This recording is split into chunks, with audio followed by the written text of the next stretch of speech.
Nearly 150 men digging trenches and building dams. Time after time they tried, only to find that courage was not enough. A light coming out of the water.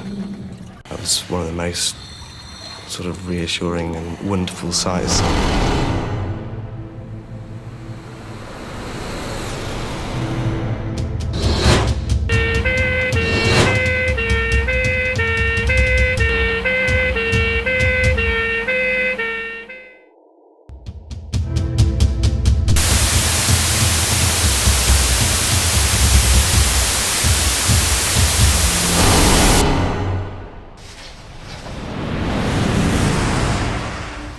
Toward the end of the 60s and throughout the 70s, ever more difficult and extreme cave systems were being explored, and new caving techniques were creating many new challenges for the cave rescue teams.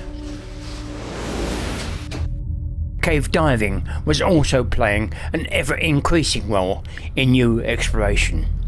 In the Mendibs, divers like Mike Wooding and Dave Savage were making impressive advances.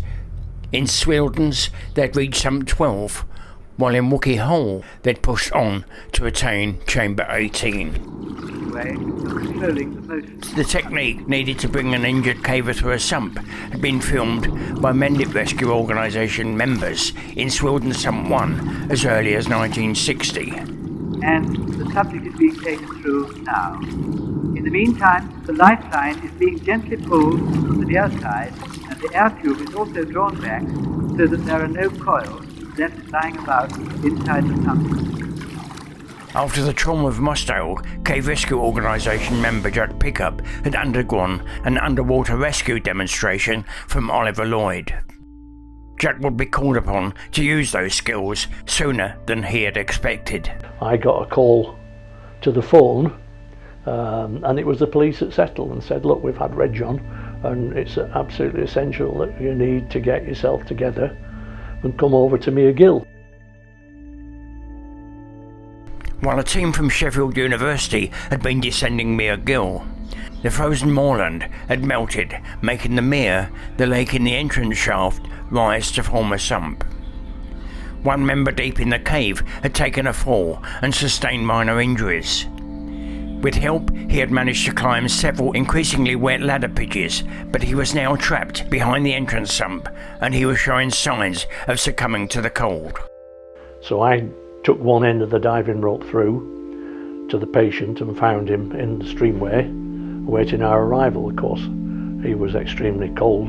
The rest of the cave rescuers then that were there, that were with him, disappeared, and we, John and I, were then left with this guy to get him out. It was only a relatively short dive, but nonetheless, the biggest problem we had was that it was snow melt water, so it was absolutely freezing.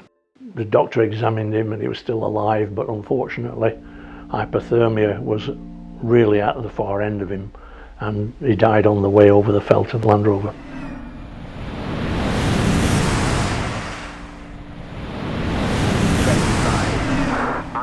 Events like the Mossdale and Sunset Pot rescues had taken a toll on the Asian rescue controllers. CRO became operational in February 1935, and Reg was involved right from the start. And very soon after that, he was elected Chief Controller, a position that he held until he retired, and I took over from him in 1972. Changes were now needed, a new approach to meet new demands. In 1974, a public relations exercise at Yaldus Cave, Kingsdale, was organised. Representatives from police, fire brigade, ambulance crews, local farmers and public figures were invited to a demonstration of cave rescue capabilities. Although organised by the Cave Rescue Organisation, Upper Wolfdale team members were also present. Some of the older rescue team members were now taking a back seat.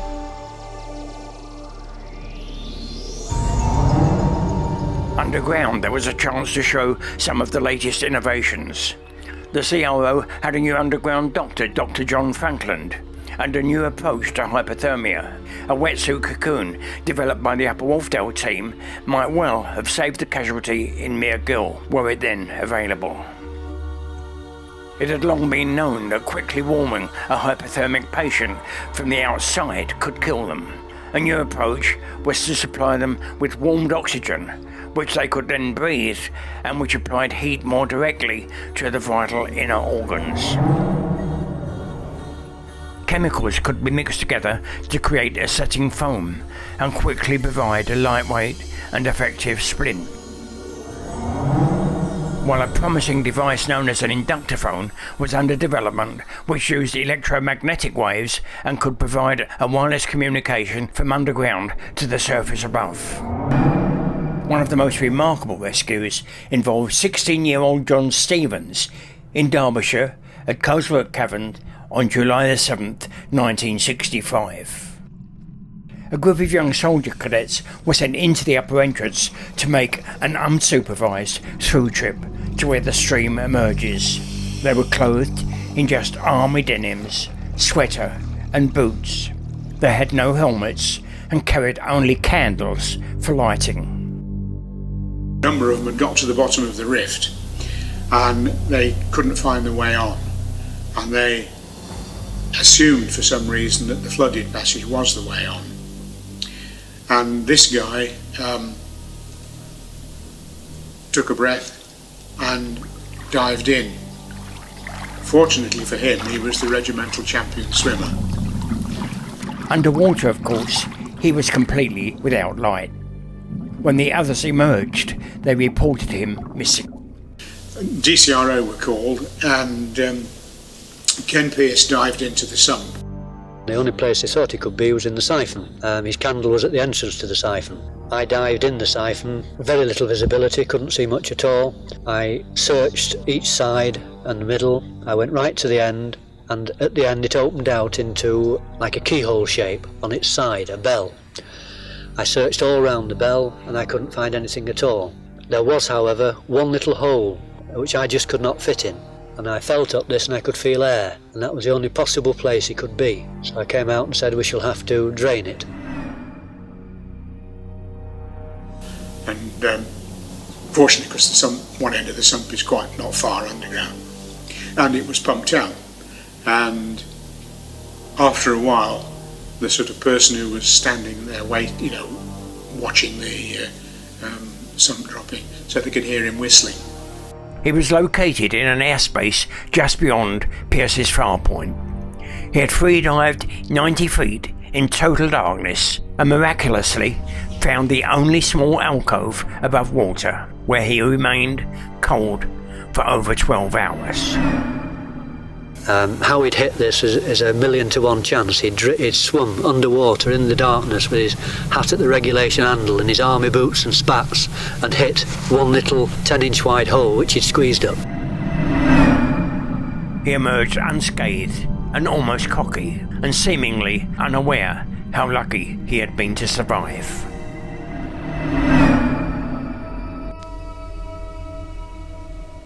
In all regions, inexperience and foolishness have always been the main cause of rescues, and they are usually in the most popular caves. He had got stuck, and in such a position he was unable to help himself at all, and it was extremely difficult for even our thinnest rescuers to get to him.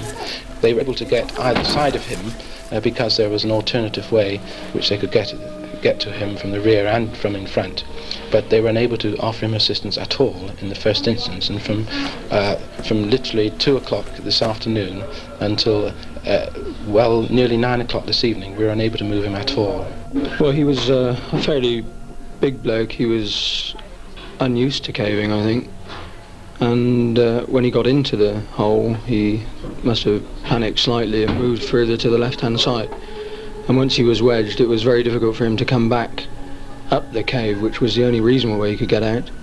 And so he got, more and more stuck as he wriggled. And to get himself in the position which he did was clearly the mark of someone with inexperience. Because it was the first time he'd ever been down a pothole, wasn't it? It was indeed, and the last. The South Wales Cave Rescue was formed by the South Wales Caving Club shortly after it started in 1946. It was situated close to the major caves in the upper Swansea Valley. It seemed ideally situated. But when new discoveries began to emerge in the northern outcrop of the Brecon Beacons, all that began to change. The Gwent Rescue Team was formed by clubs active in the Llangollen area.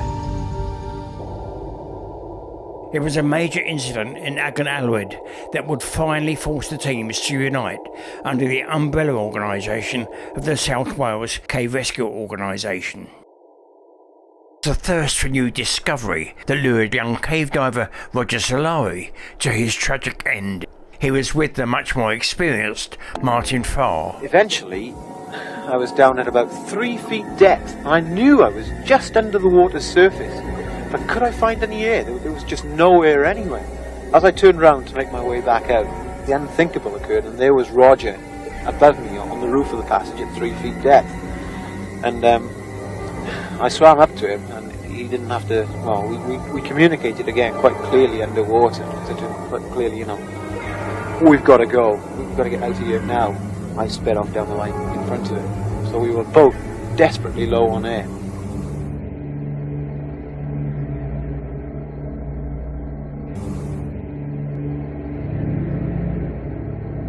But the instant I actually broke surface as well, I mean, absolutely incredible relief, obviously, that I'd made it back to an air surface.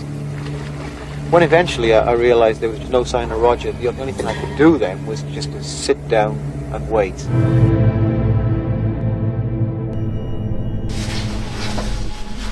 The difficult recovery operation would need the cooperation of several groups, both cave divers and cave rescuers, and later would result in a formalised amalgamation the following year. More recently, the group expanded its boundaries even further to cover the numerous mines of central Wales and becoming the South and Mid Wales Cave Rescue Team. That same year, after an incident involving children lost down a mine in Northumberland, the police had asked the Cave Rescue Council to organise countrywide cave rescue coverage.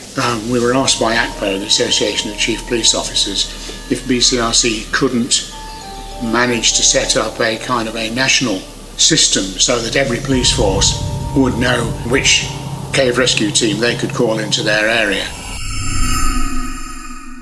Nationwide, more complex technical rescues were demanding ever-increasing cooperation between the teams. A young man and his girlfriend had gone into the cave, right to the back end of the cave and up into a boulder choke, climbed up into this boulder choke, and he put himself into a crawl. For some reason best known to him, he decided to slide in on his back. He hadn't got a body's length in to this flat-out crawl at the top of this boulder choke, and the roof fell on him. I mean, eventually the lads that were in there done a tremendous job, and they propped everything up with either with fire service jacks, car jacks, you name it, lumps of wood and a lot, and props, acros. They jacked everything up so that when I eventually went in, along with another chap called Bob Emmett, and between the pair of us, when we got there, eventually, you know, there was a certain amount of shaking heads, and I thought, this must be pretty serious. So we climbed up through this mess. We got up into the top of the crawl, and this guy's feet were stuck out in front of us. And so we could see from looking at it that yes, we were right. It was just slabs, big slabs of limestone, like paving flags almost, but limestone. And so we sort of set to, shouted for a crowbar and a lump hammer and so on and so forth, and managed to split them into slabs that we could manage. So we bashed them and crowbarred them and split them into slabs and actually dragged them off him. So eventually, when the last slab came off, which was barely one I could handle, was that big, we dropped it down to the lads below, down through the boulder choke. I mean, this guy came out of there, you'd thought he'd had a rocket up his arse. He came out of there that quick, and down the crawl. When we got to the bottom, there was this huge cheer went up. You know, you thought we'd just scored a goal. In the early days, the relationship with the local police was very, very good. But bear in mind, we had a local bobby. I mean, my days go back to Constable Casey, Jerry Bryce, the local constable in this area. They were brilliant. They'd turn up, they'd help you, whatever you needed. They could be, if it was a case of raising some equipment from somewhere, they could deal with that. But yes, they were good, and the ambulance people were quite reasonable, because we would often tell them, they'd say, do you want the ambulance now? No, don't bring it now. We don't need it for 3 hours. It's going to take 3 hours to get this guy out the cave. Don't bring it. We'll phone you, we'll contact you when we need it. And that saved an awful lot of effort. It saved ambulances hanging around at the cave entrance for hours on end with them nothing to do. They couldn't do anything until the casualty was out, so why turn up? Rescue organisations have always had a close but ever-changing relationship with public services like the police, ambulance and particularly the fire service. Joint training exercises were to prove beneficial to both sides. On arrival, the MRO wardens briefed the fire officer on the situation and the help required. Same with the fire brigade. The fire brigade were good because occasionally we needed pumping. We needed pumping, the streams pumped. I mean, the classic example was the one with Derek Ford in it, where Derek got trapped in Swilden. At the same time as that was happening, there was a simultaneous rescue in St Cuthbert's where the fire brigade were called out to get a party out. That particular day, there was a monumental flood. In the mid-60s, Langstroth Cave in the Yorkshire Dales was providing exciting and challenging new discoveries. A second entrance made the short sumps more accessible, and climbing techniques with improvised scaling poles made it possible to follow the stream up a series of verticals. When the upper end was open to the surface, a classic sporting through trip was on offer, abseiling down the drops and emerging by freediving the two short sumps. However, for a team of 6 from Newcastle University, things were to go badly wrong. The first guy dived through into the air bell, and whatever good air remained in there, he used up. He realised that there was something bad, because when he surfaced, he was like a beach whale. He was gasping. The day before the incident, they'd gone into recce the dive through that they were going to do the next day in the reverse direction. And one can imagine that having dived through to okay it, they'd used up what good air there was in the small air bell. The second diver came to the air bell, tried to grab some air. Of course, there was none there. So he collapsed very quickly, probably due to a combination of lack of oxygen and CO2. The third guy came, exactly the same surface, no oxygen. Fourth guy came, same as happened, he collapsed into the sump. So there were 3 cavers underwater, effectively dead.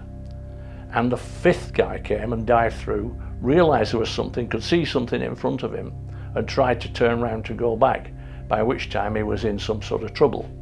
The last caver realised this, dived in and grabbed him and pulled him back and revived him. In fact, what we got then was 1 guy that came out to raise the alarm, 3 cavers dead in the sump, and 2 at the other side which had survived. Fortunately, anticipating the potential difficulty of a rescue via Langstroth Pod, the Cave Rescue Organisation and the Upper Wharfdale teams, with the cooperation of the fire service, had previously organised a huge joint training exercise to pump the Langstroth Cave sumps using a new and then untested pumping system.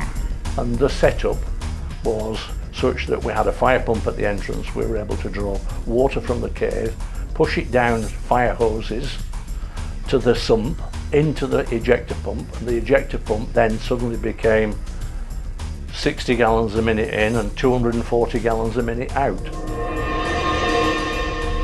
Based on the Venturi system, the ejector pump proved that it could amplify the effectiveness of the above-ground fire pump by a factor of 4. Within a very short time, within sort of, I think, probably 3/4 of an hour or an hour, we emptied the sump. And that was really what we were looking for. So in the event of a rescue in there, we had the provision and the knowledge to be able to pump it out, and that's what really happened. In the Mendips too, the fire service were often called upon. 2 separate groups were trapped with their escape route cut off by floodwater. Rescuers went down repeatedly to try to find a way through. In a desperate effort to lower the water level, firemen began pumping 600 gallons of water a minute out of the caverns and into a neighbouring system. We're rather concerned. We're just waiting for the first contact to be established with the trapped parties, and that is always a worrying moment, of course. There's somebody just beyond the first sump. They don't know which party it is, and they don't know how they are, but they have made contact. Over. And in less than an hour, the first of them reached the surface. All were experienced cavers, one party from London University, the other a group of scouts from Essex. Those trapped included 3 women. Fortunately, no one had been injured. They were in considerable danger had, in fact, the rain continued as much as we'd had earlier on today, and if we hadn't have got the services of the fire service here with their pumps, because they really did make the difference. In Birksville Cave, local knowledge combined with the courage of the girl that was injured led to a successful outcome. Hours. They were trapped by floodwater, and one of them, 20-year-old Thurza Holden, was struck by a heavy boulder. On the way back out, we started to hit quite high floodwater, which made our pitch impassable. So we decided to sit it out in a high rift full of boulders.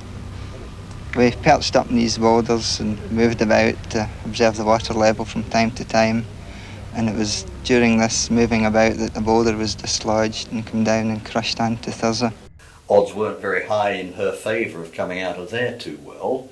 A rock had tumbled on her and fractured her pelvis.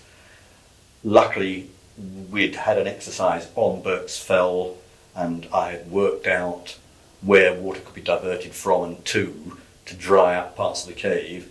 And when it came to the realities of this, for this particular incident, the success of those earlier practices were so great that we virtually dried the cave up, which improved her chances of getting out tremendously. And she came out, and she's in pretty good spirits now. I saw her not so long ago. That was another big success as far as I was concerned. If you get into any difficulties, wait where you are, and one of the leaders will come and help you and sort you out. Caves had also become seen as a good adventure activity for youngsters, often calling on the services of the rescue teams when things went wrong. In 1982, a group of scouts headed into Dido's Cave near Matlock Bath. But even a seemingly straightforward cave can hold hidden hazards. We just check how many we've got. 1, 2, 3, 4, 5, 6, 7, 8, Where's 9. Phil? I've got his torch. Who? Phil Gregory? Yeah. You sure he's not here? No. What had happened was that when Philip ducked under the sump, he'd gone too deep and went 20 feet along an underwater passage that nobody knew was there. Came up, banged my head, and there was no air. It was completely confusing. Help! I had no idea where I was. I was expecting to see all these people, and there was no light. It was completely pitch black, so black you can't describe. In spite of a thorough search, Derbyshire Cave Rescue couldn't find any sign of Philip. So if he's in there, he's underwater. It was 3 o'clock in the morning when Alan and his 2 divers, Chris and Jeff, began their underwater search. I literally fell through a slot, sort of letterbox-shaped hole, into a passage which was full of water. So because I was breathing so heavily, I started floating up. I have an image of a light coming out of the water. That was one of the most sort of reassuring and wonderful sights. I can't describe it to you in words, really. His lips were purple. His breathing was just desperate, absolutely desperate. And I thought he had minutes to live, minutes to live. The immediate consideration was to get air into the boy to keep him conscious. They released the last of their air into the cave, but there wasn't enough to keep them alive for long. They'd have to take an enormous chance, pulling Philip back down the narrow passage on the end of a rope. It would be very difficult to explain this perhaps in a coroner's court the next day, why we did this. But really, there wasn't much choice. Chris, see that? I'm gonna go, all right? Right, look, I'm gonna put this mask on you now. But after 7 hours alone, Philip was too scared to go back underwater. It's all right, look. When one of the divers turned to me and said, "If you want to see your mum and your dad again, you're going to have to do this," that was when I changed my mind and decided that, yes, I'm going to have to go under the water again. It was Gaping Gill's stream passage pod where Jeremy Peterson was to cause the biggest cave rescue operation of modern times. Jeremy was a solo caver, this particular instance, and had abseiled through stream passage pot with the intention of exiting through a pre-rigged bar pot. Following an entrance rope descent of 25 feet, he needed to descend 85 feet and 95 foot drops, pulling the rope down behind him. All seems to have gone to plan until he reached the final 75 foot pitch. When he got to the final pitch, it would appear that what happened was his rope, his double rope, pull-through rope, had jammed. He was unable to free it. Eventually it didn't turn up, and so CRO were called initially and did what we would call the trade routes. We looked down through all the passages in the near passages adjacent to where he was likely to have been and couldn't find him. The whole situation then changed somewhat, and we had, because of manpower and time scales and exhaustion and so on, to call other teams. But could it be he had already got out and was lost somewhere on the surface? It was becoming a huge operation. Eventually, we finished up after almost 50 hours and more with a list of about 4 or 5 possibilities that we were unsure about, which we didn't have enough, how can I say, feedback from the rescue teams to be absolutely sure that they'd searched them properly. And you then start to ask yourself, well, if we can't find them and we've done the thinkable things, they must have done something pretty stupid. Mud Pot had supposedly been checked earlier. It was my idea to make damn certain that someone did go down the pitch in Mud Pot, which was where he was actually found. Other people reckoned they'd been there, and it became apparent to me that they hadn't. So eventually, sometime in the late evening of Monday evening, this is now, they finished up shouting, climbing down and shouting, and climbing down and shouting, and lo and behold, they received a reply, and it was a thankful Jeremy Peterson. The route of our pod goes past Mud Pot to follow stream passage towards Gaping Gill. Somehow, Jeremy Peterson decided that he still had to descend another pitch and followed the stream down Mud Pot. In the process, he had taken a fall